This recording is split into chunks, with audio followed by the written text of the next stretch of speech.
Ladies and gentlemen, boys and girls, welcome back to the channel. It is 6:13 a.m. East Coast time, Friday, August 9th. We just finished the NFL research for the 2-game slate tonight. There'll be a video out soon. We just finished the 14-game slate MLB video. That video is uploading. Now it's time for the WNBA. We get a 2-game Friday slate, nice little lofty 2-game slate to get us through to the weekend. Happy Friday, everybody. If you're a weekend warrior, whoever the heck you are, happy Friday. It's a good day, good start to the weekend. Hopefully you have a good start to your day. Hopefully this video helps you out. We're going to go through it like we usually do. Injuries, check it, take a look at pace, take a look at some early interest.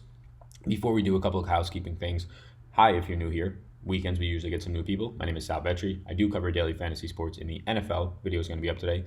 MLB video is uploading. WNBA and then the NBA and then the NBA. Well, I got those things kind of mixed up really quickly. So a couple of things also to announce is that my NFL course, there's a banner up top, is now live. It is linked down below. It's about 5.5 hours of videos, everything I know, building stat sheets, kind of how to calculate pace, my takes on contest selection, my bankroll with the downloadable Excel sheet to kind of track it like I do.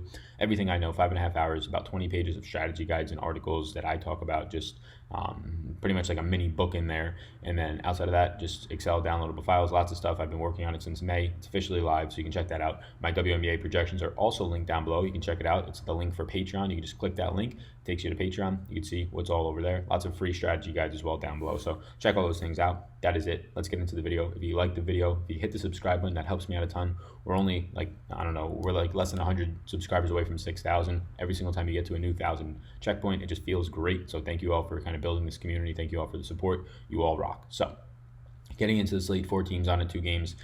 Not much injury news. A'ja Wilson, as we've kind of known, is going to be out for at least, they say, another 2 weeks or so. So that's fine. Just a reminder that she's out. Jamira Faulkner, who came back, I don't know, 2 weeks ago or so, 2 to 3 weeks ago, really. Only playing like 5, 6, in a couple games she saw double digits in minutes, but only has been playing in 5 or 6 games total. She's going to be out. She's in the concussion protocol. So, I mean, that's somewhat meaningful for Chicago against Los Angeles. We'll talk about the pace of this game. It's only meaningful because now there's definitely 5 to 6 minutes to go around, but I imagine they're just going to be spread equally amongst players. So again, it'll help some players out, but for the most part, nothing crazy for the injury news today, unless you see something. I guess the other thing I could put on here, Liz Cambage was sitting out the past game, just due to rest. So it gave Caroline Swords the opportunity to go for 34 minutes and have a great game. That's not going to happen today. Liz Cambage is going to be back into this lineup. That was just sort of a maintenance issue. Shout out LeBron James for starting the workload management. So yeah, let's get into the early interest. Or not the early interest just yet, the target offense sheet. So target offense sheet, as always, we're just looking at what we're looking for is pace here.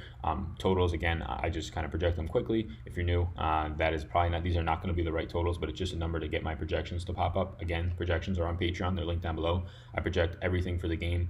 Defensive matchups, I project minutes, I project players' points, their value, the point per dollar, how much of a bang for the buck they are, everything in one quick dashboard. It's exactly what I use to build my cash lineups. It's exactly what I use to build my tournament lineups.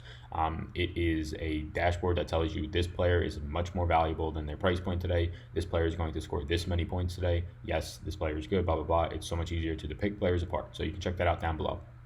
But yes, this is a slate. We're on a 2-game slate. I'm looking to kind of get pieces of both games because I do like a lot of pieces of Connecticut, especially their guards. But overall, I kind of want to lean to stack Chicago and Las Vegas, and here's why. You get a 77.93 pace for Connecticut and Minnesota. That's actually pretty good. 78 possessions on average you're going to see today. These are 2 of the faster paced teams in the league.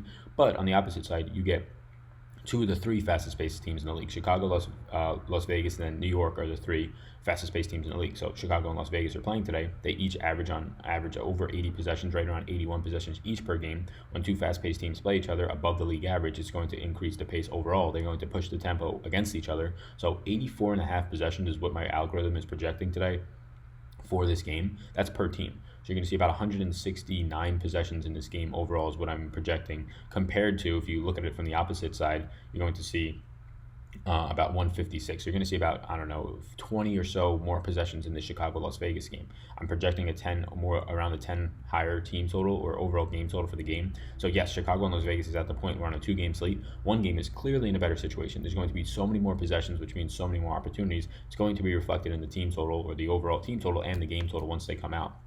So yes, getting two Las Vegas pieces are going to be of interest to me. Getting two Chicago pieces are going to be of interest.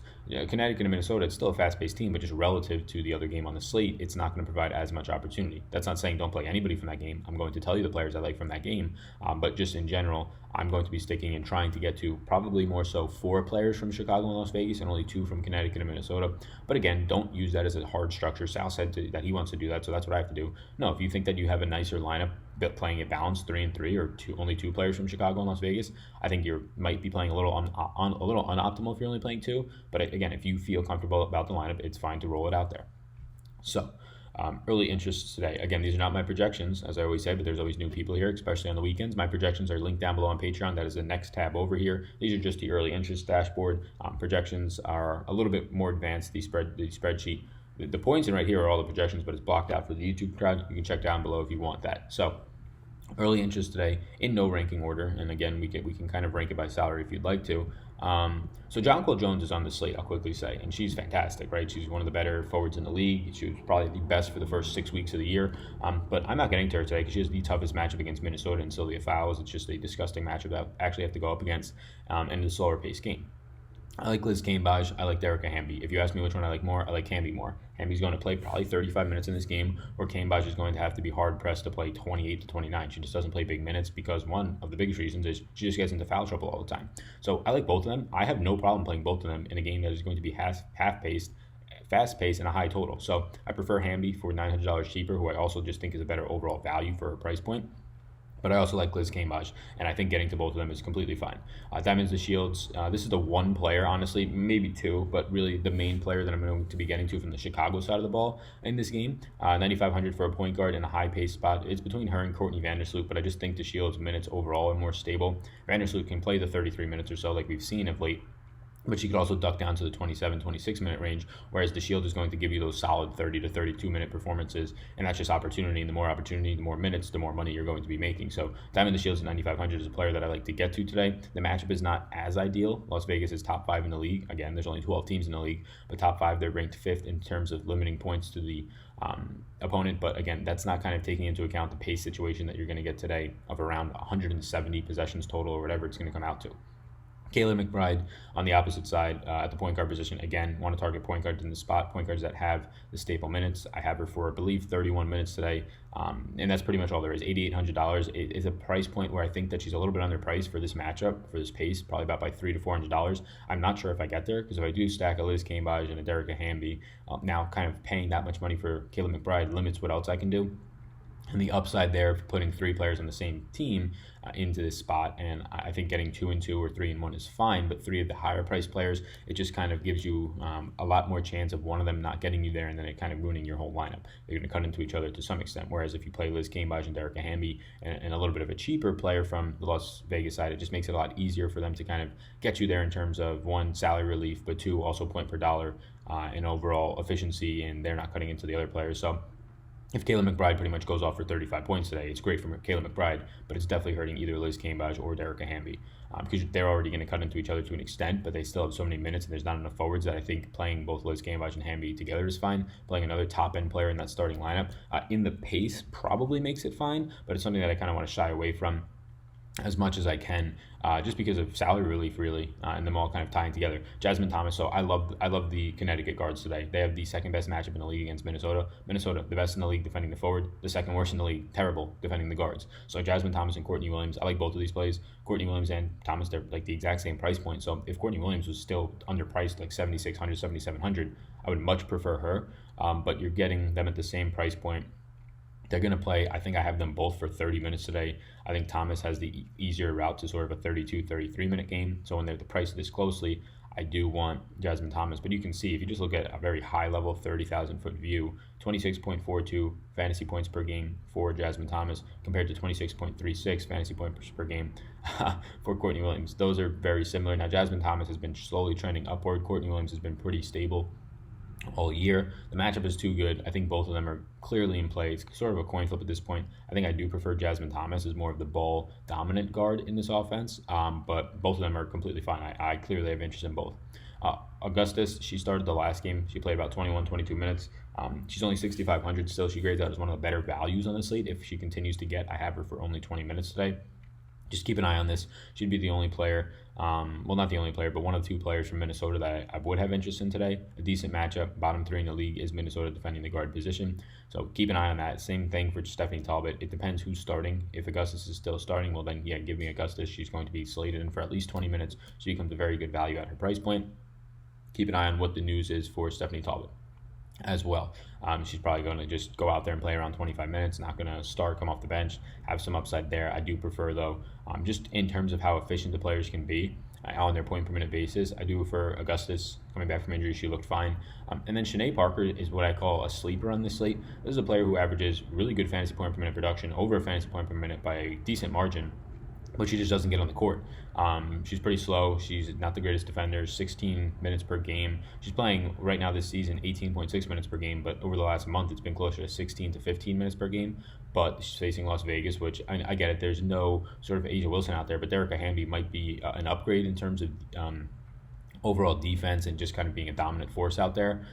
So I think A'ja Wilson is also dominant, just kind of trying to kind of fill in that. A'ja Wilson not being out there does not mean this team now has a void. They have voids on their backups in the secondary unit because there's no Hamby coming off the bench now. It's Caroline Swords, but Hamby is still a very fine and a much more great backup to A'ja Wilson. She's been so productive, if not better, honestly, so far this year. But yeah, Shanae Parker, I think, is going to be forced into more minutes here. The last 2 times she's played Las Vegas, she's played well above her per season average in minutes. I think I have her for 20 minutes today, and if she plays 20 minutes, she becomes a really good value. Now, this is risky because we're kind of trying to project the minutes on a very unstable player, and if you're kind of put $6,100 Parker into your tournament lineups, that's fine. You're betting on uncertainty. Cash lineups, I don't know if I'd do it. I just think there is upside if she does get in 22 minutes into this game.